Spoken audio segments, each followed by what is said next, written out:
हर हर महादेव शंभो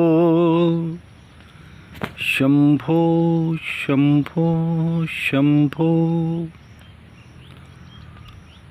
प्रथम भगति संतान कर संगा,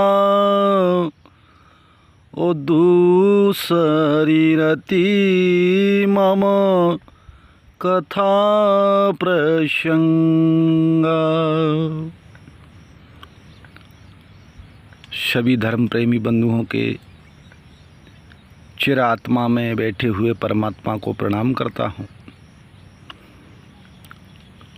हे सनातनियों, साधु संत के विषय में प्रश्न उठता है कि साधु संत होते क्या है।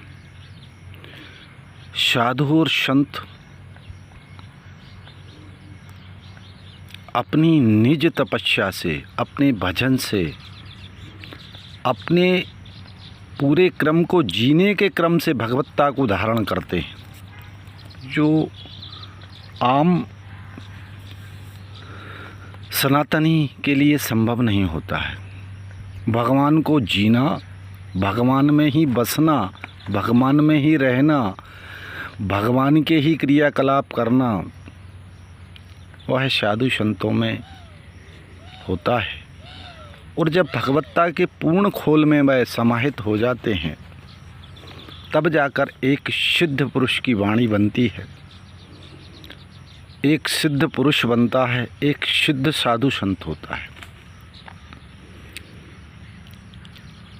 हमारी पुरातन संस्कृति में राजा महाराजाओं के काल से, प्राचीन काल से आज तक भी हम देख रहे हैं कि जो सद्पुरुष हैं, धर्मपरायण पुरुष हैं, वह साधु संतों की शरण में जाते हैं और अपने सांसारिक कार्यों के लिए उनसे आज्ञा लेते हैं।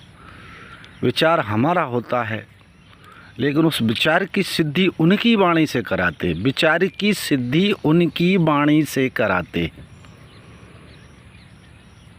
जैसे मैं उदाहरण दूं कि हमें एक दुकान खोलना है, लेकिन हमारे अंदर एक बात आ रही है, दुकान चली नहीं चली, फ़ायदा हुआ या नुकसान हुआ, क्या करें, कैसे करें, ये सब वाह हमारी जो है वाणी शुद्ध नहीं है। लेकिन इसी बात को लेकर जब हम साधु संत के पास जाते हैं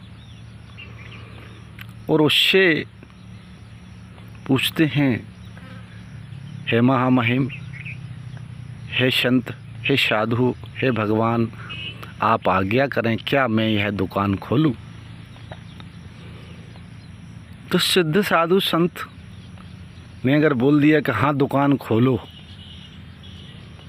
तो ये दुकान खोलो जो है उसकी वाणी से जो भी निकला, दुकान खोलो, वह सिद्ध है। मतलब उसकी वाणी से निकली हुई बात पूर्ण होना है, सफल होना है।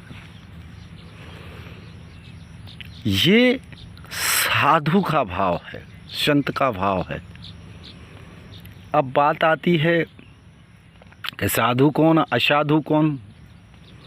तो साधु और असाधु की पहचान हमारे भगवत भाव से होगी।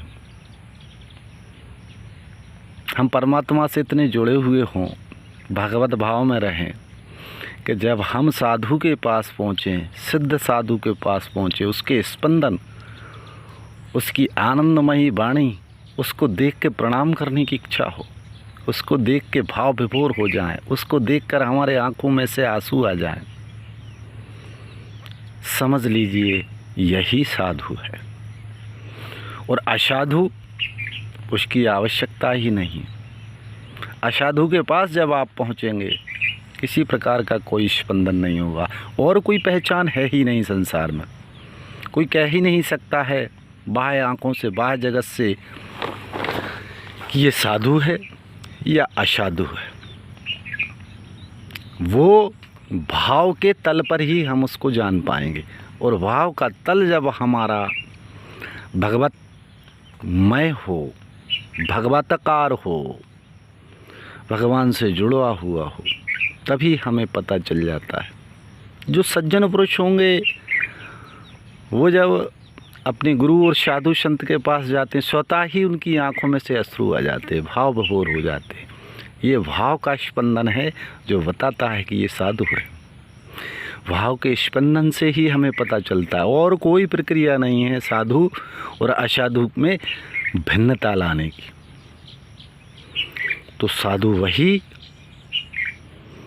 जो भगवत स्वरूप में हो गया हो, भगवत भाव में कर्म करता हो, भगवत भाव में ही जीता हो, भगवत भाव में ही खाता हो, भगवत भाव में ही पीता हो, भगवतकार हो गया हो, वही साधु है मित्रों।